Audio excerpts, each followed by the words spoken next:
Qu'est-ce que c'est Wimap? Est-ce que vous pouvez nous expliquer de quoi il s'agit? Alors absolument. Donc Wimap, en réalité, avant tout, c'est une technologie. C'est une technologie de carte connectée. C'est une technologie qui vous permet en fait de connecter tous les flux d'informations que vous souhaitez très facilement à une carte. Donc aujourd'hui, pour donner un exemple, pour que ce soit plus se rendre compte de ce que ça représente. Par exemple, le Parisien, aujourd'hui, affiche les news sur leur site internet en temps réel sur une carte Wimap.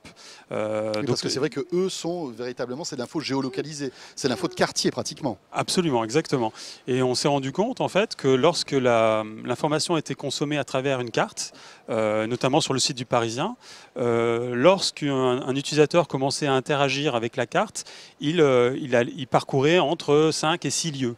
Donc la carte, en tant qu'interface d'interaction, permettait... plus appétante absolument. Comme interface qu'une autre. Absolument, génère plus d'interaction de l'utilisateur. Alors, c'est vrai qu'il faut que l'utilisateur commence à interagir avec la carte, mais qu'une fois qu'il commence à interagir avec la carte, il consomme plus de contenu.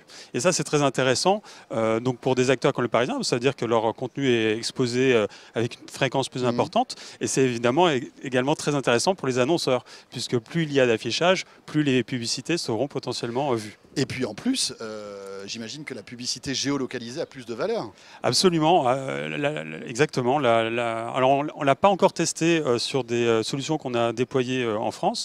On a déployé une solution aux États-Unis avec un magazine qui s'appelle les 365 choses à faire à Houston. Donc en fait, c'est des news qui sont quotidiennes. Et on a commencé à afficher des publicités sur la carte, des publicités locales. Donc il y a eu très peu d'intermédiaires. On est allé voir des annonceurs directement. Et effectivement, c'est dur aujourd'hui d'en tirer un constat immédiat. On s'est rendu compte qu'il y avait beaucoup d'interactions. Et en tout cas, les annonceurs étaient très contents des résultats de cette opération. Alors là, on n'était pas à Houston, on voyait justement la carte de France avec des petits spots comme ça qui apparaissaient. On vous targue aussi de réseau social basé sur la géolocalisation parce que donc là, on a bien compris pour regarder par exemple des news, pour se géolocaliser, mais il y a aussi une notion de réseau social. Absolument. Donc tout à fait. Donc il y a une composante en fait B2B. Donc on vend une solution à des professionnels. Ça nous permet d'avoir du contenu de qualité. Oui. Et ce contenu de qualité, on le met à disposition des utilisateurs lambda, donc d'une audience grand public, qui peuvent donc créer leur propre contenu, mais également consommer le contenu qui a été contribué par des professionnels, des éditeurs de contenu. Par exemple, on travaille aujourd'hui avec le ministère de la Culture et de la Communication pour tous ces grands événements. Le prochain grand événement est la Nuit des musées. Je vous invite à aller voir la carte Wimap qui a été utilisée pour cet événement. Tous les utilisateurs qui téléchargent l'application Wimap ont accès à ces contenus. S'ils choisissent de suivre l'utilisateur Nuit des musées, ils ont accès à tous les contenus qui ont été diffusés par Nuit des musées. Donc ça, c'est un exemple. Ils auraient pu, de la même façon, suivre le Parisien et avoir des news en temps réel. D'accord. Voilà. Bon, c'est plutôt pas mal tout ça.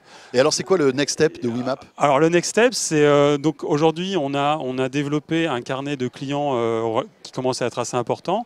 Et l'idée maintenant, c'est de transformer le B2B en B2C et d'acquérir une audience la plus large possible. Donc, pour donner quelques chiffres, en un an, le nombre de cartes vues par mois est passé de 20 000 à 3 millions.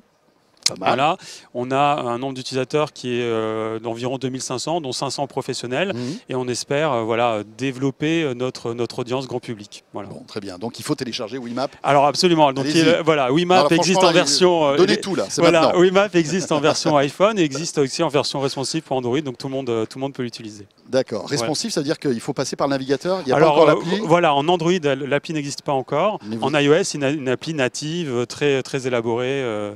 Très sympathique à utiliser. J'invite tout le monde à l'utiliser. D'ailleurs, on a posté pas plus tard qu'il y a 5 minutes des images de l'émission.